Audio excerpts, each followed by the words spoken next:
loop starts right now. Good morning, nation. Yesterday, John caught a couple fish and turned the whole thing into a fishing tutorial. That's the funny part. He wasn't just telling us what happened. He was breaking down shade, docks, jet skis, and how to handle the fish. Right. It stopped sounding like a story and started sounding like lesson 1. So John, easy now. You were fishing for one morning, not filming a masterclass. Now let's roll into today. Morning Loop gets us started, and later Brianna joins No Safe Words, so yeah, that should get interesting.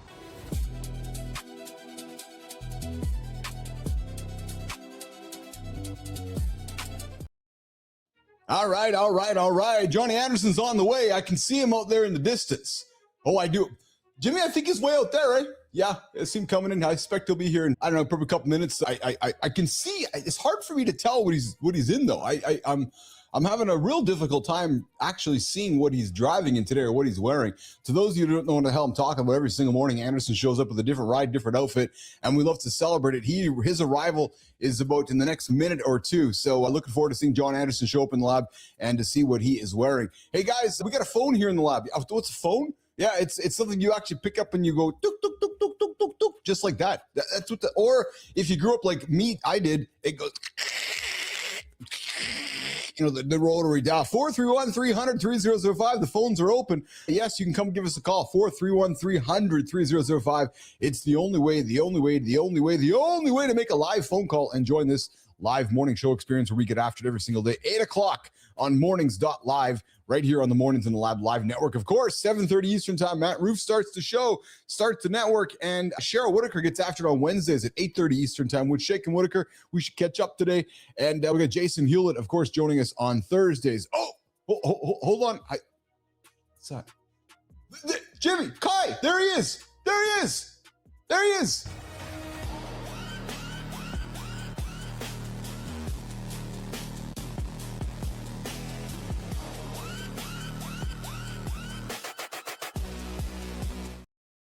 I don't know what to think about that one. Yeah, that's an interesting set of wheels, eh?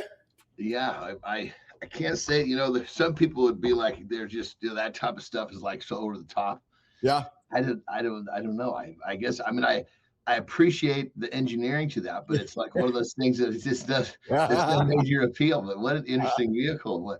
You see those things, like they put them on vehicles to go out in like deep snow. You see that? I was just going to say, it looks like it's like a snow thing. It's like maybe if you were coming to hang out with me in Winnipeg, you'd maybe have that or something. Yeah, it kind of breaks my general rule of thumb, Yes, I know. You don't have to shovel sunshine. Hey, I know you like to live by snow. You could actually live by ice. Like you could live on a frozen lake. You could achieve the same goals with that one. Again. See, I like being in the snow where I can get that's the perfect world. Like our place in Tahoe, it's 6 hours away. So you're in the snow there. You're not going home real quick. We're going to buy Big Bear. You'll be home in 90 minutes. Yes. Well, no shit. Let's not shovel this. Let's just go home. Yeah. Hey, how's the last 22 hours of your life, my friend? What's going on with you? It was good. Yeah. It's always good. Shit. I know it's always good. What was so good about it? What did you accomplish? Because I'm doing what I want to do. That's why. Yes. Yeah. Tell me something you accomplished yesterday. And actually, hold on before you answer that. That's actually a good question to ask and answer because, as we have our audience, it makes people think because we're so caught up in being busy. Go with me for a second. That sometimes we just don't. No, I was totally on the train of thought with you. We were thinking totally alike. I mean, my answer had already started to formulate, and it's in the vein of what you're describing. Yeah, because we everybody listening, Johnny, we get sort of caught up in being busy that nobody ever asks us. So, what did you accomplish today? And when I mean accomplished, I would reckon, Johnny, that means like done. It's like you look back and go, I accomplished it. Like it's like for me, when I think accomplish, I think develop. Okay. Yeah. Because accomplish is you getting things done need to be done. That's great, but that almost ties itself to busy work. So I don't know if I fully agree. I think maybe you're playing with semantics. I think I would see an accomplishment as a mini milestone towards a bigger goal. You know how I feel about goals. Like I think they go in the direction, but I like the idea of an accomplishment because to me it feels like the bow has been tied. Right. So it's like, okay. What type of accomplishment are we talking about? Are we accomplishing developing something into a bigger, better thing? Or are we talking about accomplishing something that you're going to end up doing the following Monday because that needs to be accomplished, but there's not a lot of change in what you're doing? Yeah. So, okay, that's fair. So I think we are talking semantics. So for me, it was like, I got one sentence, if I was to be very simple with you, because I know that's how we like to operate. I got one sentence in a series of 20-sentence paragraph. So yesterday I was like really happy that I got a 20-sentence paragraph I want to get done by the end of the week. Using an example, I got 20 sentences to do. And yesterday I took the time to finish that one sentence. It was a tough sentence. I had to have a lot of people involved in it, but I looked back at it and I feel quite accomplished because I finished that sentence per se. Right. Even though I know the whole paragraph is not done, and I got to go to it today to work on the second sentence and the third sentence, but I wasn't celebrating perfection, wasn't celebrating that the job was done, was simply celebrating that, yeah, I fucking moved the needle up the mountain today. There you go. There's the other metaphor. It's like I got to the next base camp, Johnny, right? There's the accomplishment. I got to base camp. We're going to sleep here again tonight, and we're going to get to the next one. So that's how I would view an accomplishment. Okay, so let's use base camp. Okay. So going to the next base camp, that would be developing your climb to the top. 100%. Yeah. So staying the night over and over at the same base camp. Yes, you're accomplishing, you're living another day, but are you developing? You're not. Does that make sense? I like and we are talking semantics, I agree, but the idea of when my mind goes to what did I do? Yes. I don't think of the weekly check-ins that I give my clients. I don't think of, checking to make sure that payroll is done properly. I don't think of all these little things. I think of, yes, I developed my Done For You program more yesterday. Yes. Yeah. Yes. Yeah. It's the creation. I think of what do you accomplish? My mind goes to what did I create? Yeah, so I agree with that. I think for me, again, I love this conversation because it's because often, and we've talked about it on the show, often we get caught up in words and words don't move us forward. Often it's funny. I was talking with Carter about this a couple of days ago, and he's like, "Yeah, I heard a story about some dude," and he took the page into me. He goes, "Like, Dad, I don't know what the point of that.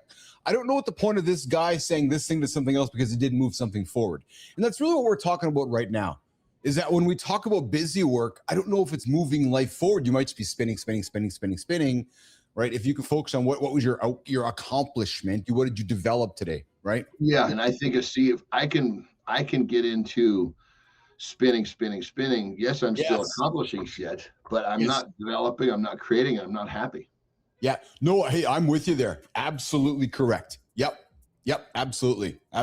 Hey, we got to EJ Snyder hanging out with us again, brother. He was supposed to be here last week, a little bit of a mix up, but the guy who had his nuts sewed up in the swamp there. I think the one dude that might be actually more extreme than you is going to be on the show coming up today at the bottom of the hour. He's got an announcement. He's breaking it on our show here today. So, hey, I got a vulnerable question for you, and it's related to a story. But Johnny, new research in the International Journal of Sexual Health suggests that nearly half of men have experienced, we're going to open her for this so you can comment on it after, have experienced pain during sex, yet many do not tell their partner. 50% of men deal with pain during sex and say nothing. Half, and they won't even tell their partner. The stronger a guy believes in traditional masculinity, the quieter he stays. Toughness is hurting people where they're supposed to feel safe. Keith's gonna have a field day with this research. John's gonna need the cliff notes. Yeah, so you experience pain? I mean, there's been plenty of times that I've been in a sexual situation. I've had pain, but it's in the vein of the pleasure for my partner. So I'm fucking overlooked that in a heartbeat. Just fucking happened last night, for Christ's sake. Yeah. I think when I found this one, when I found this story, it was so much just, again, it goes back to, and you've talked about it before, is that it's like, dudes, it's have the conversation with your partner. If there's something wrong, then talk about it. Like, don't hide it. This is not a performance. This is not a porn movie. We're not performing for anything. If there's some challenges, deal with it. But I like you, have I experienced pain from time to time? Sure, but nothing that I'm like not telling nobody about it because I'm too embarrassed about it. When I read this, I'm like, I almost wanted to say, men, like, fuck off, man. Like, come on, stop being pussies. If you got a problem, I was going to say, at what fucking point are we going to sit here? The whole, because, it's like, fuck, it's such a slippery slope. Yes. Right? There's yes. like, for example, when you, because like you use the word vulnerable a lot. Yes. Yes. And that fucking word can confuse fucking men Oh, so much. It's no unbelievable. question. Yep. Safe space, all this shit. Fucking don't be a pussy and attach yourself to this stuff. Be a fucking man and understand that it means being manly on both sides of the fence, not, oh, well, I need a safe space. Oh, I'm going to be vulnerable, so I'm going to lay down and be a bitch. Shut the fuck up.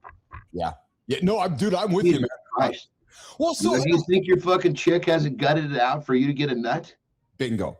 God damn it. I think for me, so I appreciate you calling me out when I say maybe like a few years ago when cannabis started becoming somewhat. I wasn't trying to call you out specifically. No. I'm glad that you did though, because I there's a couple of words that I use regularly in my life, and I use them on purpose to try to keep people reframing their thoughts around it. One of them is cannabis. I hate the word pot or stoner, so I try to use a word that. I know. I don't like the word pot either. I don't know what it is. Dumb, right? And I'm with you. So I like the word vulnerable. However, I don't like how it's become performative, overused, and misunderstood. Because to your point, sometimes it's like, come on, man, stop being a fucking pussy. Let's embrace some stoicism. Let's embrace our own mirror. Let's embrace some responsibilities. Let's embrace some of what we are, and let's move forward. Right. And, and I found, let's go back to the guy yesterday, our guest yesterday on the show. He's like, I could tell he was not really a vulnerable person, but he's like, no, I got myself into a situation.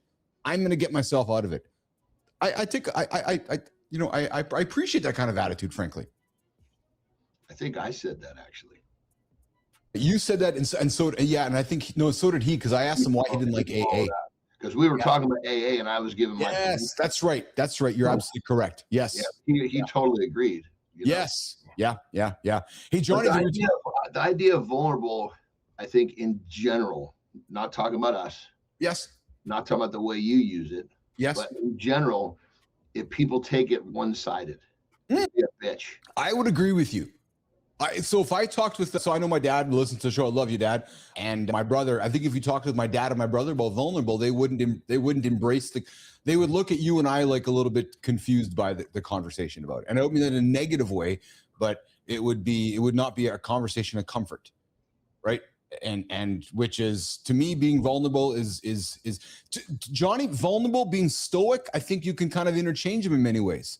Somebody who's vulnerable can be stoic. Somebody who can be vulnerable, stoic can be vulnerable, using those skills to move forward, not to, to not, get caught in a space, just spinning your wheels in quicksand, so to speak. Right. So, hey, nearly half of people in our generation, Johnny, will not be financially ready. The retirement reckoning, more than half of Gen Xers might be struggling as they're moving forward with life. Jimmy, let's run this clip. Part of the plan, baby. Yeah. 54% of Gen X says they won't be financially ready to retire. Over half the generation. Let that sit. They think they need 1.57 million. Most have saved 2 times their salary. That's not a gap, that's a canyon. Kids are moving back home. Parents need help. Savings are gone. Keith's got the full breakdown. John's probably Googling what a 401 is. You said it, man. You absolutely said it, which is part of the plan, right? Yeah. It's real easy to fucking keep people online when they're scared and you have a way to help them.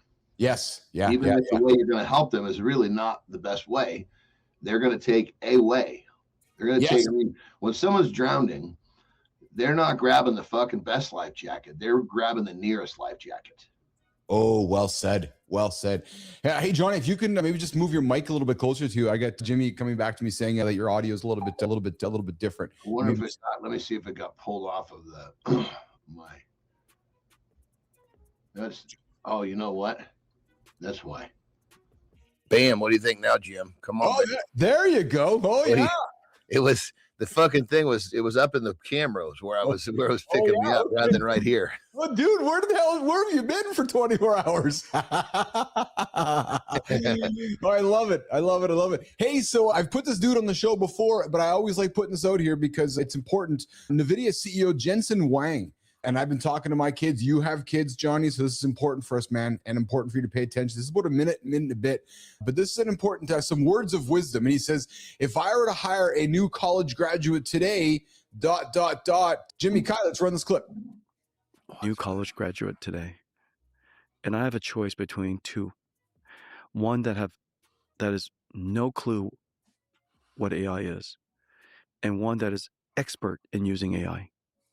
I would hire the one who's expert in using AI.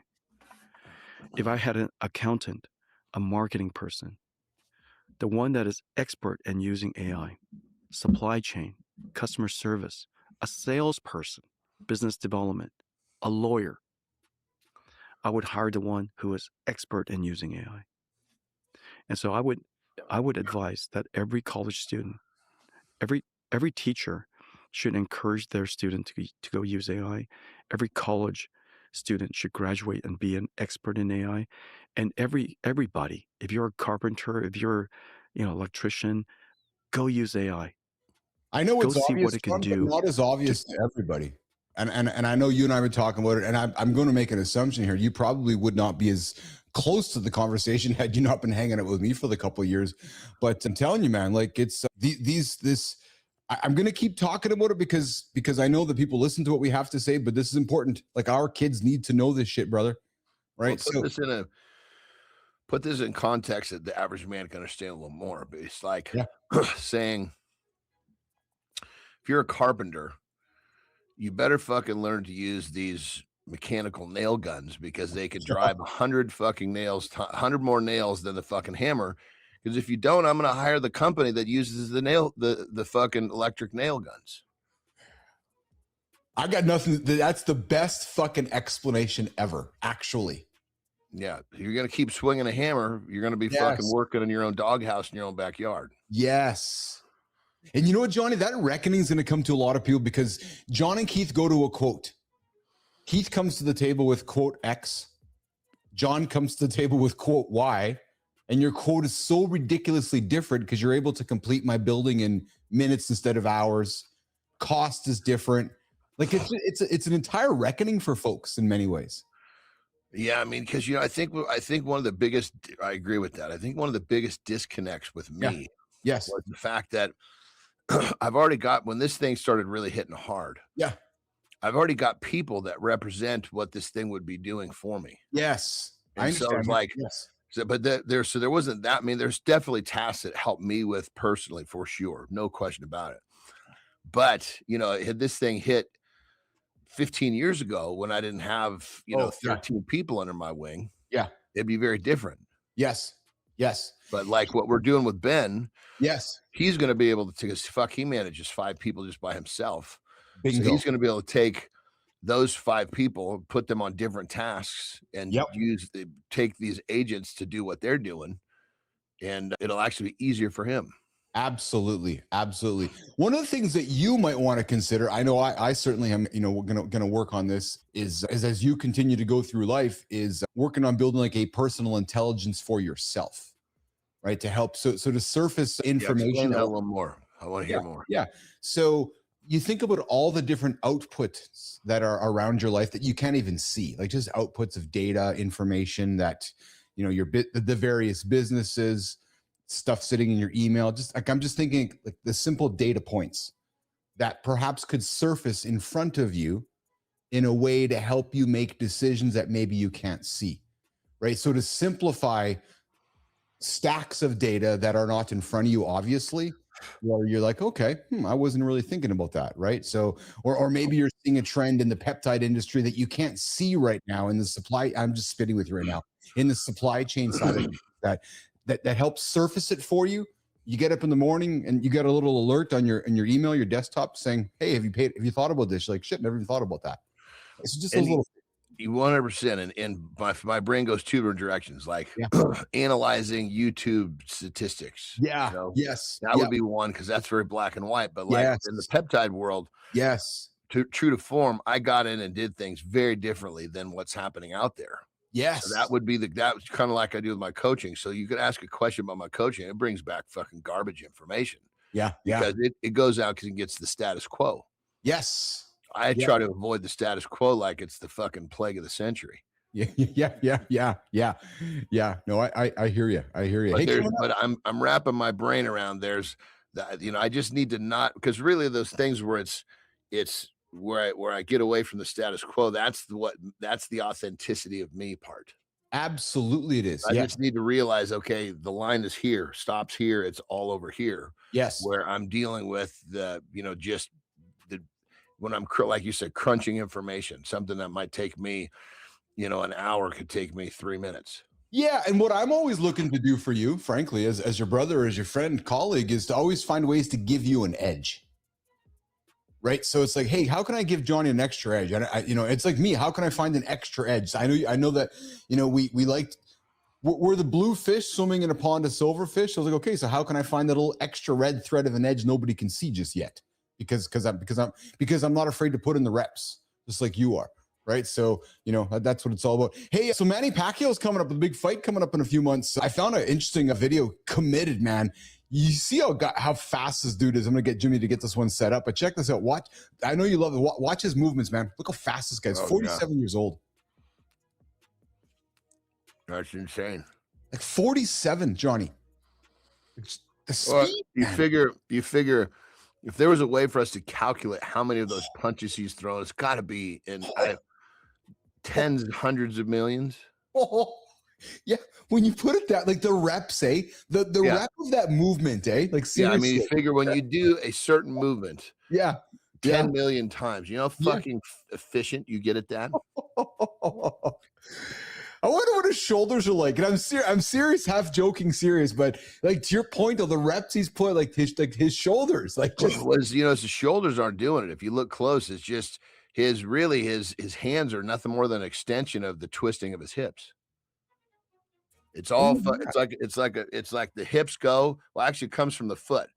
Foot comes, the hip turns, and this is the last thing to go, and it just fucking snaps out of there. Now, he's not really driving with his shoulder much. That makes sense. Oh, I didn't realize that. So it's a good punch is the whole body coming at you. But you said not this. Like you can see somebody's know what they're doing there. Yes. Just the fucking arm and shoulder. Yes. You look at him, you see the snap coming out of him. Yeah, but you said the foot though. So talk to me about the foot line, because the foot. Okay, think of it like a baseball bat. If you're gonna swing a baseball bat, what are you doing? You're fucking digging on your back foot. Same thing with a punch. Oh yeah. So like a setup, you like as a jab, you just kind of a little step forward to set it up. Of course. Boom, here comes the big right over the top. You're digging off that back foot. Pow. Now your weight's on your left foot over here. Right? Yeah. So then boom, you come with that big hook. Everything is coming off what foot you have where the power is from your feet. Interesting. I did not know that. Thanks for teaching me that. Yeah, everything's from the family, just like anything else, is foundation up. Of course. So really, when it comes down to it, like when he's doing that, of course he's moving his arms and his shoulders. But if you could slow it down, you'd see it's all just like a fucking snap coming from the foot. When I say a snap, his whole body, like it's like that energy comes from his foot and goes through his fucking body and ends with that fist out, and it's just like you can see Ali. Of course, he literally just snapped his hand out like, rah, you know what I mean? Yeah. Well, I found out I have a clip somewhere sitting with Tyson at 19 years old. His speed, man, how fast he was when he was. Oh fuck! See, he was a big guy that moved like this. That was rare. Well, that was it, right? Because you look at Manny. Manny's a little dude. Like I'm a little dude, but I'm fat. I'd be fat compared to him. He's a little dude, and he's lean, jacked, and fast. To your point, Tyson, a big dude, 6 foot something, and fast, right? Holy! I don't think he's 6 foot. I think he's not that tall. Oh, interesting. Okay. Yeah. He's just a thick motherfucker. Yeah. Yes, he is. Yes, he is. Good morning, everybody. Hang out with Keith and John on Mornings and Live with Keith and John. We get after it live every single day on mornings.live, right here on the mornings.live live network. Hey, before we welcome in EJ Snyder, just a quick little OnlyFans thing, John. So not a Bonnie Blue thing, not a ridiculous a business thing. And only because I get curious about this kind of stuff. But and this is let me answer a question for just so if this is part of your spiel. Yes. I don't think you're going to have a successful fans only page. Well, no, dude, I don't want the OnlyFans page. Maybe you knew this, maybe you didn't, but I just want to talk the numbers for a quick second. But Jimmy, run the clip. We'll talk about it. The OnlyFans. The owner of OnlyFans just died at 43, worth $4.7 billion. Nobody knew his name. 305 million users. $6.6 billion in revenue. And the man never did a single interview. $4.7 billion couldn't buy him one more year. John's definitely Googling OnlyFans right now. So, here's an example of you can have only so much, like, money still doesn't buy you time, does it? Like, at the end, 43 years old, past just too young in life, man. Well, you know why this fucking guy was anonymous? Can you imagine all the fucking pissed off parents that are fucking coming to get this guy? Dude. Oh my God, dude. I didn't even know what fans only was, right? I was with my daughter somewhere. Yeah, yeah. And I was like, what the fuck are these people doing? Yes. I'm like, yeah, Dad, that's got to be fans only. What is fans only? Yes. And they told me, I was like, holy shit. Yes. And and what's so crazy about this is how fucking simple it is. It's actually a website where people can upload sexualized images. He didn't even develop an app, John, because he didn't want to pay the 30% tax to Apple or Android. It was like, no, enough people will pay me through the browser. Like, their margins were in the 90%. Like, all fucking profit, dude. That's one of the things that's a really interesting concept because people think of business and they think, oh, this is going to be great. Yeah. And there are a lot of great fucking businesses that operate at like a 10% margin. Yes. No, thank you. Yes. You know how much fucking work you got to do to make $1 million at fucking 10%? Dude. I was at a buddy's restaurant on the weekend and we were having some dinner and I've been there a few times. What's going on, Tony? An excellent rib joint, man. And we were talking one day. He's like, yeah, Keith, sometimes my margins without alcohol is like 1% to 2%. I'm like, holy fuck, man. Yeah. Like, that's a fucking large machine to operate for fucking 1% to 2%. Right? Jesus Christ. It's like saying, okay, John, let's get in the truck. Let's haul all this money over here. And then after we haul all the money over here, we're gonna get 1%. Yeah. Fucking silly, dude.